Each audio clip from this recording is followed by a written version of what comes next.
अस्सलामुअलैकुम, नमस्कार, आदाब। मैं हूं मोहम्मद नाजिश आलम। स्वागत है आप सभी का आपका अपना चैनल सीमांचल दस्तक में। अगर बीजेपी पार्टी में हमने ज्वाइन किया तो हमको यहाँ के मुसलमानों ने जिताने का काम किया, ये यकीन है। इस वक्त हम अमोर विधानसभा क्षेत्र में पहुंचे हुए हैं। यहाँ हमारे बीच सबा जफ़र साहब जो भारतीय जनता पार्टी के भावी प्रत्याशी भी है और पूर्व विधायक भी रह चुके हैं। सबसे पहले तो आपका मेरे चैनल में स्वागत है सर। शुक्रिया सर, अभी जैसा कि चुनावी गहमागहमी चल रहा है, तमाम प्रत्याशी मैदान पे उतरे हुए हैं और जगह जगह मेहनत कर रहे हैं सर।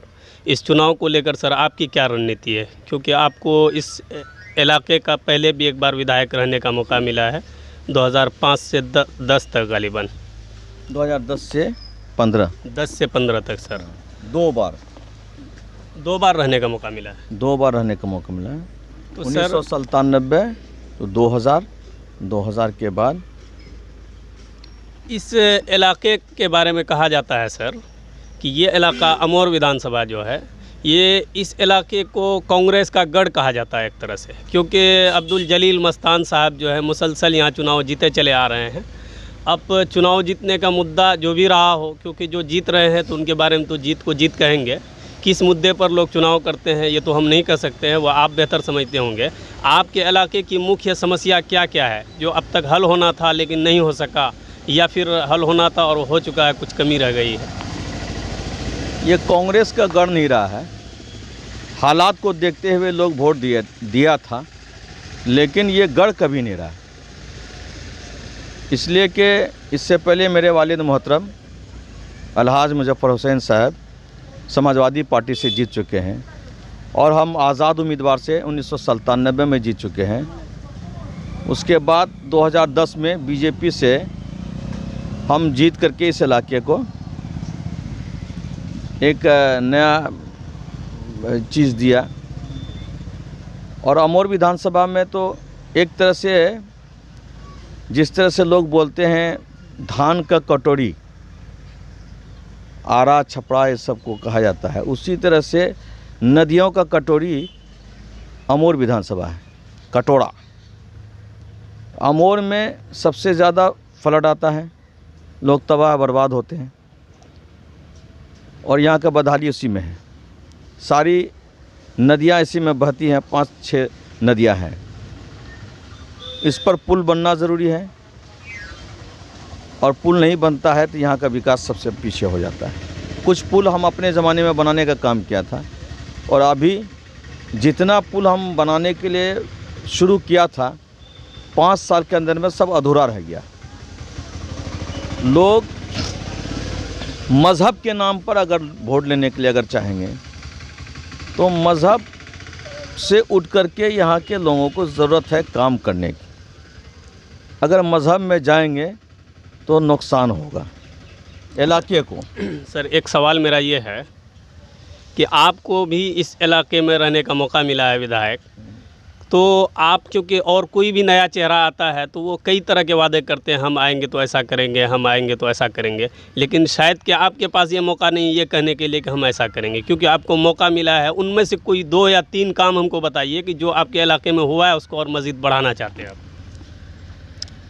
हमारे इलाके में सबसे बेहतरीन चीज़ तो ये है कि पलसा से बरेली वाला रोड जो पथ निर्माण विभाग में बदल करके आज वो रोड पर लोग चल रहे हैं। आज अगर आप तरक्याती चीज़ को देखेंगे तो बारातगाह को देख लीजिए, गेरवा से दलमालपुर रोड को देख लीजिए, आप काली भाषा से काली मंदिर से मच्छट्टा गेरिया को रोड को देख लीजिए।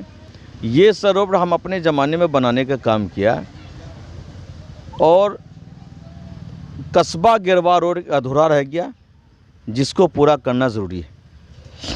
सर, आपकी पार्टी का, भारतीय जनता पार्टी का एक नारा है, सबका साथ सबका विकास, और उसमें एक और बात को जोड़ा गया है, सबका साथ सबका विकास के साथ सबका विश्वास।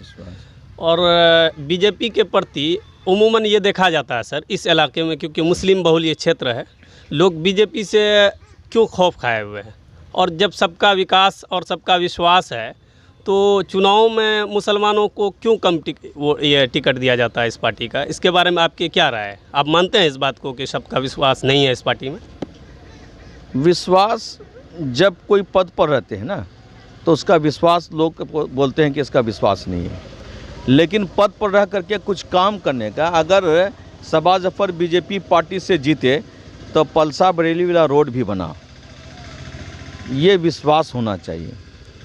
और उसको ये भी विश्वास होना चाहिए, अगर यहाँ पर कोई चीज़ सरकारी मिला, आज गैस का मामला देख लीजिए, आप देख लीजिए शौचालय का देख लीजिए, आप देख लीजिए वो 500 रुपया करके जो मिलता है महिला लोगों को, उसका देख लीजिए, और आप अनेक योजनाएं हैं। सर मेरा सवाल जो था टिकट के ताल्लुक से था यार, यहीं आप ही के विधानसभा में कई उम्मीदवार हैं आपके सामने। एक तो रूलिंग जो एमएलए है अभी आपके अब्दुल जलील साहब, और उनके अलावा एक नई पार्टी भी उभर कर आपके इलाके में आ रही है, ऑल इंडिया मजलिस इत्तेहादुल मुस्लिमीन। वो भी अपने आप को दावा करती है कि हम इस इलाके में मजबूत है और मजबूती के साथ चुनाव लड़ेंगे। आपको कहीं लगता है कि उनसे आपको कोई ख़तरा है? हमको किसी से कोई ख़तरा नहीं है, वो आ जाए। इलाके के लिए उनका जो वादा होगा, हमारा कोई वादा नहीं है, हम काम करने वाले, हम काम करते रहते हैं। तो आपको क्या लगता है सर कि आप वो लोग जो अपने आप को मजबूत कहते हैं MIM वाले, आपको ऐसा लगता है कि आपका मुकाबला जो है कांग्रेस से होगा या फिर MIM से होगा यहाँ पर? नहीं, यहाँ तो रोड छाप का कोई इलाका नहीं है, ये रोड छाप है। MIM रोड छाप है जी, वो रोड छाप है, फेसबुक है जी, और जितना कोरेक्स पीने वाला है सब उसके साथ है। इसका मतलब MIM के बारे में आपका साफ कहना है कि ज़मीनी स्तर पर कोई उनकी हकीकत नहीं है, उसका कोई मामला ही नहीं। तो इसका मतलब डायरेक्ट मुकाबला आपसे जो भी होगा महागठबंधन के उम्मीदवार से होगा। तो महागठबंधन और हमारे बीच में है।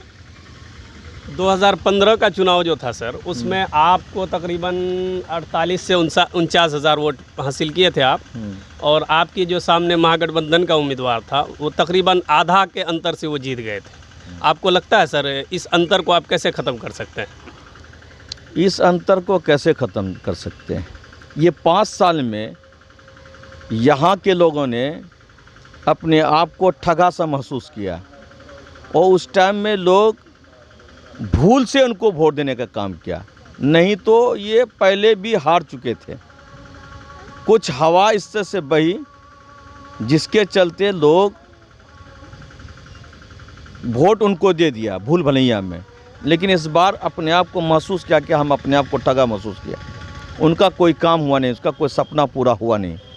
इसलिए बेफिक्र रहिए, वो बुरी तरह से इस बार हार जाएंगे।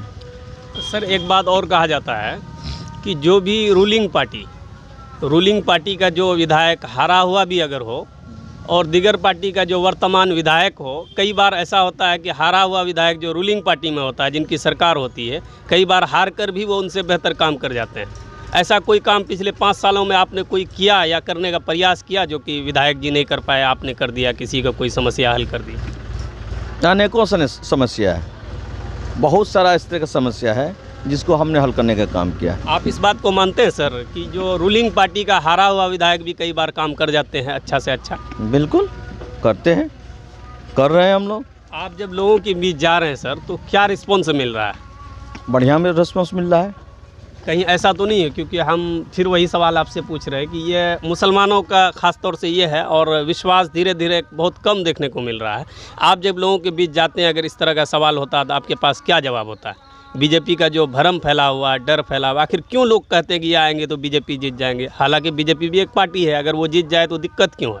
उस दिक्कत का पार्टी से किसी को कोई नफरत नहीं है,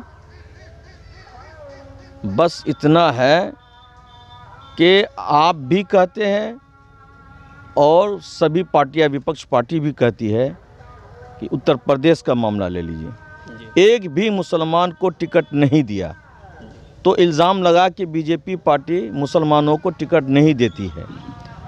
तो बीजेपी पार्टी अमौर विधानसभा में, बिहार में मुसलमानों का एक टिकट अमौर विधानसभा में इसीलिए दिया जा रहा है कि लोग इस भ्रम से हट जाए कि मुसलमान को टिकट नहीं मिलता है। और मुसलमान यहाँ पर वोट देंगे, इसलिए उम्मीद के तहत यहाँ पर वो टिकट देंगे। अगर पूरे सीमांचल एरिया ले लीजिए या पूर्णिया का कई विधानसभा है, अगर एक टिकट दे दिया जाए आपको, तो इस बात को मान लिया जाए कि वो मुसलमानों के साथ विश्वास कर रही है? बिल्कुल विश्वास है, तब ना हमको टिकट मिल रही है। सर, एक टिकट से कैसे हम कह सकते हैं कि ये विश्वास है? अगर बिहार में कम से कम 10-20 सीट दिया जाए, 5 सीट 10 सीट भी हो तो मान सकते हैं, क्योंकि यहाँ से 14 से 15% आबादी मुसलमान की है। उस एतबार से अगर देखा जाए, आप क्योंकि शामिल होंगे तभी ना आपको मिलेगा टिकट।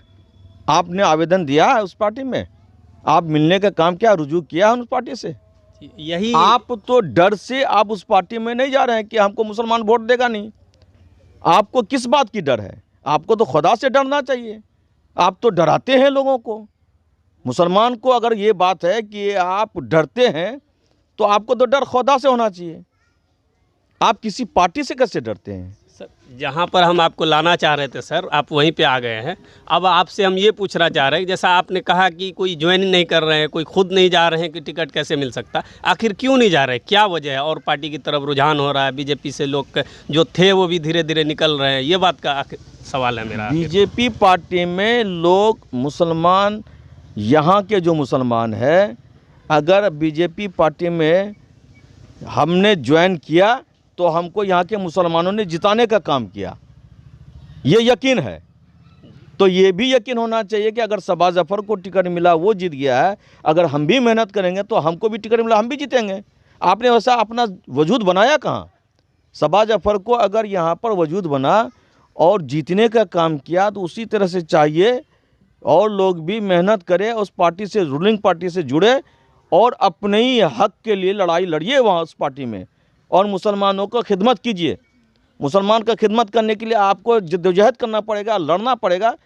और जब पार्टी रूलिंग पार्टी में रहिएगा तो जाहिर सी बात है कि रूलिंग पार्टी में अगर रूलिंग पार्टी के लोग रहते हैं और कहते हैं तो उसकी बात रखी जाती है, विपक्ष की बात उतनी नहीं रखी जाती है, सिर्फ हल्ला करने में रह जाते हैं, बिल फाड़ने में रह जाते हैं, दूसरा कोई मतलब ही नहीं होता उसका। सर, एक बात और कही जाती है कि आपकी जिस पार्टी के बारे में हम बात कर रहे थे, MIM के बारे में, ये भी कहा जाता है, लोगों का आरोप है कि MIM जब आई है यहाँ तो उनका मजबूत होना व आपका रास्ता हमवार करती है, ऐसा लगता है आपको? नहीं नहीं नहीं, ऐसा कोई मामला नहीं है। वो कोई हमवार करने की बात नहीं है, वो अपना लड़ते हैं। और ये भी इल्ज़ाम होता है कि मतलब आप ही की कोई दूसरी B टीम है, वो आप ही के लिए काम करती है, इसको आप मानते हैं क्या? नहीं, बिल्कुल नहीं मानते? बिल्कुल नहीं। आपका साफ कहना है कि बीजेपी जो पार्टी है, मुसलमानों से उनको कोई नफरत नहीं है, अगर मुसलमान उनको अपना लगाना चाहे, अपना गला लगाना चाहे, तो बीजेपी हमेशा इसके लिए तैयार रहती है। शामिल हो जाइए और काम कीजिए। जब तक शामिल नहीं हो जाइएगा, उसके साथ नहीं रहिएगा, आप दुश्मन क्यों मानते हैं? आप उनके घर पर जाइए ना, दुश्मन को तो ऊंचा पीढ़ा दिया जाता है। हम क्यों मतलब घर से दुश्मन कर लें? हम जब बैठेंगे, उसके साथ रहेंगे, तभी ना हमारा दुश्मनी ख़त्म होगा, अगर आप ये चाहते हैं। तो आप तमाम मतलब आरोपों को खारिज करते हैं कि इस तरह की कोई बात नहीं है कि भारतीय जनता पार्टी किसी एक विशेष धर्म के खिलाफ है, वो किसी भी के खिलाफ नहीं है। बिल्कुल नहीं, वो सिर्फ एक ही पार्टी के खिलाफ है, वो है महागठबंधन के खिलाफ में है, और कांग्रेस पार्टी का जो देश में निकम्मा कर दिया हम लोगों को, और मुसलमानों को तो सच्चर कमेटी के हिसाब से बिल्कुल निकम्मा कर दिया, उसका कुछ भी नहीं होने दिया। तो आपको लगता है कि अभी लोगों के दरमियान जो हुकूमत बनी हुई है, नीतीश कुमार CM है, इस में जो भी काम हुआ, नेक्स्ट टाइम एक और मौका मिल सकता है उनको? बिल्कुल मिलेगा। और आप देखिए कि मुसलमानों की बात करते हैं, मुसलमानों को मदरसे में जिस तरह से एक मास्टर को रुपया मिलता है मंथली, उसके अकाउंट में जाता है, उसी तरह से आपका मदरसा में उसका वेतन बढ़ गया, उसके बाल बच्चे का फलाह बहबूदी के लिए ये सरकार जो है, नीतीश कुमार की सरकार, बहुत कुछ किया मुसलमानों के लिए। आज अल्पसंख्यक MSDP का रुपया से सारे मदरसा में बिल्डिंग बनने का काम किया। सारा मदरसा आपका बदहाल था, और हम ही थे 2011 में विधानसभा में क्वेश्चन करके, और MSDP का पैसा से सारे मदरसा में बिल्डिंग बनवाने का काम हमने किया था। जब हम सरकार में थे तभी ना हमने कराने का काम किया। अभी भी तो आप सरकार में है सर। तो हमारा जो काम होगा हम करेंगे, कर रहे हैं, करते रहेंगे। हम अपने हक हकूक़ के लिए लड़ाई लड़ेंगे, तभी ना हमको लोग वोट देंगे यहाँ पर। यानी जितने भी आरोप हैं इस तरह की कोई बात नहीं है। सबा जफ़र साहब के पास अभी मौजूद हैं, ये बात कर रहे हैं कि जैसे मदरसों के लिए भी नीतीश कुमार ने किया है काम और आज भी कर रहे हैं, और कोई भेदभाव नहीं है, हिंदू हो मुस्लिम हो सभी जाति को साथ लेकर चलते हैं। और इनका साफ कहना है कि जो भी हमारे साथ आएंगे हम गले मिलकर उनके साथ रहेंगे। ऐसी कोई भी बात नहीं है कि भारतीय जनता पार्टी के बारे में जो सोच रही है वो गलत सोच है, किसी भी मज़हब के ख़िलाफ़ वो नहीं है। और सर एक सवाल मेरा एक और है, आखिर में एक सवाल हम आपसे पूछेंगे सर। अभी जैसे कि एक बिल पास हुआ था सर एनआरसी का नहीं सॉरी CAA का, तो उसमें ख़ास करके इस इलाके में, यूँ तो पूरा हिंदुस्तान में जामिया मिल्लिया इस्लामिया से शुरुआत थी उसकी, और सारे जगह लोग प्रोटेस्ट में खड़े हो गए थे। कहीं ऐसी जगह पर आप भी लोगों के साथ खड़े थे या फिर सपोर्ट में खड़े थे सर आप? सपोर्ट ने आपके आवाज़ ये सवाल को नहीं समझा।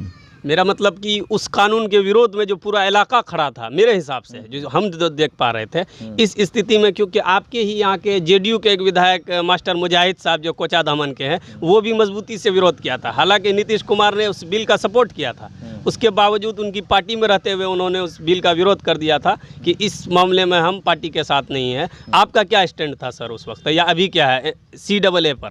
CAA का मामला ये है कि जहाँ पर सरकार बिल पास किया है तो उसके ख़िलाफ़ में हमारे इलाके के जो रहनुमाई करने वाले लोग बिल का विरोध कर रहे थे, तो बिल का सपोर्ट में हमारे ख़िलाफ़ में अगर कोई बात है तो उसको तो हम लोग अपना रखते हैं, वो हमारा हक है, वो हम बोल सकते हैं, और हम इसके ख़िलाफ़ में थे। लेकिन अगर बिल मेरे ख़िलाफ़ में नहीं है तो हम उसको कैसे सपोर्ट करें? जब मेरे ख़िलाफ़ में है ही नहीं, अगर होता तो हम खिलाफ़ में खड़े होते, लेकिन मेरे ख़िलाफ़ है ही नहीं तो हम कैसे खड़ा? ये तो हम लोग जहन में बना लिया कि हमारे ख़िलाफ़ में किसी चीज़ को लेना।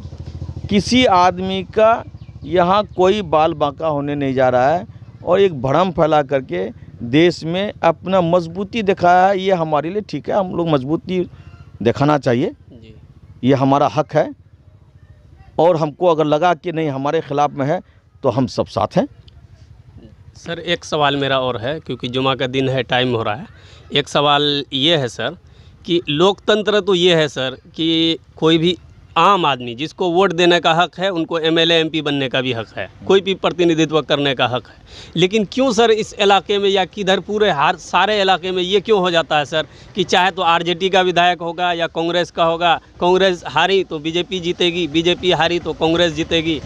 ऐसा क्यों होता है? कोई तीसरा पार्टी या निर्दलीय कैंडिडेट को भी तो ये हक है जीत जाए। इस तरह का क्यों फैलाव हो रहा है? आपको ऐसा लगता है कि ये लोकतंत्र के लिए खतरा है किसी एक? क्योंकि सर पहले एक ज़माना था जो राजशाही दौर चलता था कि राजा का बेटा राजा, फिर उनका पोता राजा। ऐसा ही क्यों हो रहा है? आपके इलाका ले लीजिए, आपका बायसी ले लीजिए, आपका कस्बा ले लीजिए, एक ही विधायक बार बार जीते चले आ रहे हैं, लेकिन इलाके की जो समस्या है वो हल कहीं से नहीं हो रहा और विधायक जीते जा रहे हैं, और वो ये कह रहे हैं कि हम विकास के नाम पर जीत रहे हैं।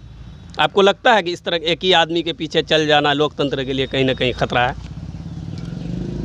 देखिए, सबसे बड़ी बात यह है, लोग कहते हैं कि लोकतंत्र में ख़तरा है, और खुदा कहता है कि तुम मेहनत करो, रोज़ी हम देंगे।